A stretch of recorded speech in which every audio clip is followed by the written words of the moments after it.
বশিষ্ঠৰ বাজপেয়ী ভৱনত ভূপেন বৰা। নাৰায়ণপুৰত সদ্য বিজেপি নেতাজনৰ প্ৰতীকী শৱযাত্ৰা। ৰাম নাম সত্য হে,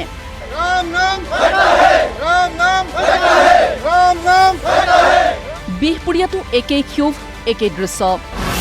চেণ্ডেলৰ মালা পিন্ধাই দাহ কৰিলে ভূপেন বৰাৰ জুমুঠি।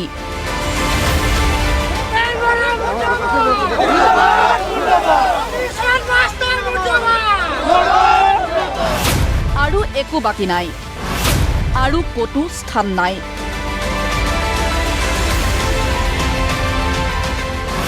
স্থানীয় ৰাজীৱ ভৱনৰ পৰা চিৰদিনৰ বাবে বিদায় দিয়া হ'ল ভূপেন বৰাক। এইবাৰ বিধানসভাত তেখেত জিকক বা হাৰক, তথাপিতো অসমৰ কংগ্ৰেছত, অসমৰ প্ৰত্যেকটো ৰাজীৱ ভৱনত কোনোবা এটা চুকত হ'লেও এই ভূপেন বৰাৰ ফটোখন কিন্তু থাকি গ'লহেঁতেন।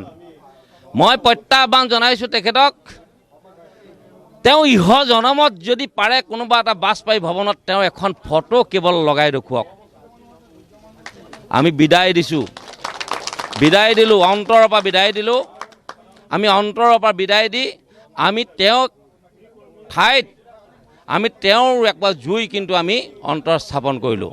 আৰু এই জুইত দহি দহি দহি দহি নিঃশেষ হৈ যাব আৰু মাত্ৰ কেইটামান দিন।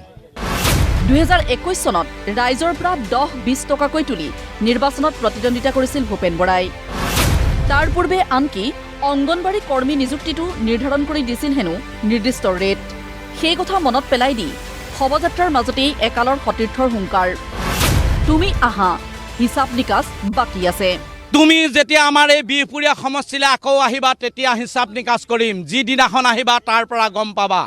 মনত ৰাখিবা, যোৱাবাৰ বিধানসভা নিৰ্বাচনত এই দুখীয়া মানুহৰ পৰা তুমি 10 টকা, 20 টকা, 100 টকালৈকে উঠাইছিলা আৰু বহুত কমিশ্যন তুমি উঠাইছিলা।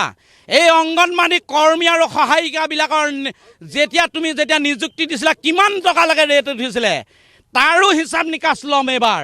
আৰু মনত ৰাখিবা, এই বিহপুৰীয়া সমষ্টিত যিমানবিলাক আৰ্থিকভাৱে হওক, ৰাজনীতিভাৱে হওক আগুৱাই নিয়া মানুহজনক আপোনাক আমি কিয় আগুৱাই নিছিলোঁ সেই কথা আমাৰ মনত আছে। এই যিসকলৰ পৰিবাৰবিলাক সঘনাই তেখেতৰ ঘৰলৈ অহা যোৱা কৰিছিলে সেইবিলাকেই ডাঙৰ ডাঙৰ লিডাৰ হৈছিলে আৰু আৰ্থিকভাৱে বহুত আগুৱাই গৈছিলে। ইয়াৰ হিচাপ নিকাচ এই আহি থকা বিধানসভা নিৰ্বাচনত লৈ আছোঁ। ভূপেন বৰা বিধায়ক হৈ থাকোঁতে কাৰ কাৰ উন্নতি হৈছিল, বিনিময়ত কোনে কি হেৰুৱাবলগীয়া হৈছিল, সতীত্ব পৰ্যন্ত বিক্ৰী কৰিবলগীয়া হৈছিল নেকি ভূপেন বৰাৰ ওচৰত? শুনক অতি ভয়ংকৰ অভিযোগ সমষ্টিটোৰ কংগ্ৰেছ নেতাৰ। মনত ৰাখিবি ভূপেন বৰা, তোৰ ৰঙহী মহঙি ৰঙা নদীৰ পৰাই হওক এই বিহপুৰীয়া সমষ্টি হয় বাউসী ছিঙি দিম। মনত ৰাখিবি, তই লাগিলে জেললৈ যাবলৈ ৰেডি আছো। আমি যোৱা অভ্যাস আছে আৰু আমি যাবলৈ ৰেডি আছো। আমি মুখেৰে কথা কোৱা মানুহ নহয়। সমষ্টিত দুখৰ দিনত আমি কংগ্ৰেছ কৰি থকা মানুহ। বিৰোধীত যেতিয়া তই আহিছিলি তেতিয়া তোৰ লগত 10 বছৰ দিন আছিলো। গতিকে মনত ৰাখিবি, ৰেডি আছো। তই কিমান টকা পইচা ইয়াৰ পৰা লুটি নি মানুহক নাই নাই বুলি কৈ কিমান টকা পইচা লুটিলি। তোৰ যিটো বগা ড্ৰেছ, তোৰ যিটো ভাষা, অকল ইয়াত কোনো ডেভেলপমেণ্ট নাই।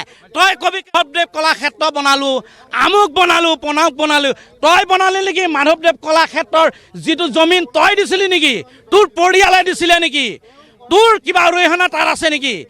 গতিকে তোৰ একো অৱদান নাই বিহপুৰীয়া সমষ্টিত। তই বিহপুৰীয়া সমষ্টি বাদ দে, ধলপুৰত যিসকল অনুসূচিত জাতি আছিলে নহয় তাইক সম্পূৰ্ণ অৱজ্ঞা কৰি ৰখা মানুহটোৱে তই হয়। ভূপেন বৰাৰ প্ৰতীকী শৱদেহত চেণ্ডেলৰ মালা পিন্ধাই শ্মশানলৈ নি পৰম্পৰাগত ৰীতি নীতিৰে সৎকাৰ কৰাৰ নেতৃত্বত এইজন ৰাম ভূঞা। ভূপেন বৰাৰ অতিকৈ ঘনিষ্ঠ হিচাপে সৌ সিদিনালৈকে পৰিচিত ৰাম ভূঞাৰ প্ৰশ্ন বিজেপিক, বোৱাৰী বচাও ভূপেন হাটাও শ্লোগান থাকিবনে? কমিশ্যন বৰা বুলি বিজেপিয়ে এতিয়া নক'ব কিয়? কমিশ্যন বৰা নামটো ৰাখিবনে নাৰাখে এই কথা স্পষ্ট কৰক। আৰু বেনাৰ পোষ্টাৰ যিখিনি মাৰিব পদুম ফুল লগাই তাত বোৱাৰী বচাওক ভূপেন হটাও লিখিবনে নিলিখে এই কথাটো মই আপোনালোকৰ জৰিয়তে মই বিহপুৰীয়াবাসী স্পষ্ট কৰিবৰ কাৰণে অনুৰোধ কৰিছোঁ। তেখেতক চিৰ বিদায় দিছোঁ। আমাৰ নাৰায়ণপুৰ ৰাজীৱ ভৱনৰ পৰা আমি তেখেতৰ প্ৰতিকৃতি হিচাপে মৃতদেহ আমাৰ বাউণ্ডেৰীৰ পৰা বাহিৰলৈ উলিয়াই আনি আমি আজি তেখেতৰ প্ৰতিকৃতি দাহ কৰিছোঁ আৰু আমি আজি চিৰ বিদায় দিছোঁ তেখেতক। আমি আশা কৰিম তেখেতৰ আত্মাই সদগতি পাওক, তেখেতে কুশলে থাকক। একাংশৰ দাবী বিহপুৰীয়াতে বিজেপিয়ে প্ৰাৰ্থিত্ব দিব ভূপেন বৰাক। সম্প্ৰতি ৰঙা নদীৰ দুৱাৰ বন্ধ, কিন্তু ভূপেন বৰাক বিহপুৰীয়াত কিয়? এই প্ৰশ্ন আমাৰ নহয়, বিহপুৰীয়াৰ বিজেপি নেতাকৰ্মীৰ। ভূপেন বৰা থলুৱা নহয়। থলুৱা এজন ব্যক্তিকে প্ৰাৰ্থিত্ব প্ৰদান কৰক আৰু সেই হেতুকে যদি আমাৰ প্ৰাৰ্থিত্ব যদি বঞ্চিত হয় তেতিয়াহ'লে অনাগত দিনত আমাৰ বিহপুৰীয়া সমষ্টিটো বহুত পিছলৈ গুচি যাব, পাঁচ মুখা মাৰিব। সেইকাৰণে আমি অসমৰ সন্মানীয় মুখ্যমন্ত্ৰী আৰু ৰাজ্যিক সভাপতি দিলীপ শইকীয়া ডাঙৰীয়াক আমি কাতৰ অনুৰোধ কৰিছোঁ তেখেতলোকে যাতে আমাৰ বিহপুৰীয়া সমষ্টি এজন মানে ভৌগোলিক ভিতৰৰ এজন ব্যক্তিক আৰু টিকেট দিয়ক আৰু আমি তেখেতৰ সকলো হৈ আমি জিকাই নিয়াটো আমি চেষ্টা কৰিম। আমাক এজন উপযুক্ত প্ৰাৰ্থী লাগে যাতে আমাৰ বিহপুৰীয়া সমষ্টি ভৌগোলিক সীমাৰ ভিতৰত হয়। আমি সেইটোৱে কামনা কৰোঁ। আমাৰ বাহিৰা সমষ্টিৰ পৰা আমাক বিধায়ক নালাগে। আৰু যি কৰিলে আমি ৰাইজে দেখা পাইছে, গতিকেলৈ এইবাৰ ভূপেন বৰাক আমি বিচৰা নাই আৰু তাৰ বিকল্প আমাৰ স্থানীয় এজনক দিয়াটো আমি কামনা কৰোঁ। না ঘাটকা না ঘৰকা, এই অৱস্থা এতিয়া ভূপেন বৰাৰ। কি অগপ কি বিজেপি, কোনেও বিহপুৰীয়াত আদৰণি জনোৱা নাই ভূপেন বৰাক। দেখুৱাইছে মাথো চেণ্ডেল জোতা। মোৰ এটাই কথা যে বিহপুৰীয়া ৰাইজৰ কথাও এইবাৰ শুনক। মই এই মুহূৰ্তত পাৰ্টি ভাৰতীয় জনতা পাৰ্টি হৈ কোৱা নাই, ৰাইজৰ যিটো ৰাইজে কৈছে যে আমাৰো এবাৰ মতামতটো ল'লে ভাল হয়। কলৈ যাব, কি হ'ব এতিয়া ভূপেন বৰাৰ?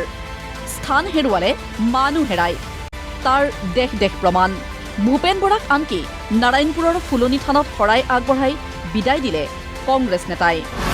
ক'লে দলটোৰ পৰা এতিয়াহে বোজা আঁতৰিল। আজিৰ পৰা খুব মুকলি হৈছোঁ আৰু মুকলি হৈ আজি আমি ইয়াত ফুলনি থানত এভাগ শৰাই আগবঢ়াইছোঁ নিজৰ কাৰণে, বিহপুৰীয়াবাসীৰ কাৰণে, অসমবাসীৰ কাৰণে, সকলো কল্যাণৰ কাৰণে এভাগ আমি শৰাই যে আগবঢ়াইছোঁ। ভাল লাগিছে। আপোনালোকে সকলো জ্ঞাত, যেতিয়া এটা কুঁৱা লেতেৰা হয়, কুঁৱাটো যেতিয়া গৃহস্থই পানীখিনি উঠাই দিয়ে, পিছদিনা আকৌ পানীখিনি নতুন পানী আহি যায় নাযায়, চাফা পানী আহে আৰু আগতকৈ পানীটো বেছি ফ'ৰ্চটো বাঢ়ি যায়। ক'ৰবাত যদি জামু আছিলে, সেইটো আমাৰ তেনেকুৱা কথা হৈছে। আমাৰ পুৰণি এটা বোজা আমাৰ আঁতৰিছে আৰু আমাৰ এইটো খুব ভাল লাগিছে। ভিডিঅ' জাৰ্নেলিষ্ট ধীৰুৰ সৈতে বিহপুৰীয়াৰ পৰা জগত বৰাৰ ৰিপৰ্ট, প্ৰতিদিন টাইম।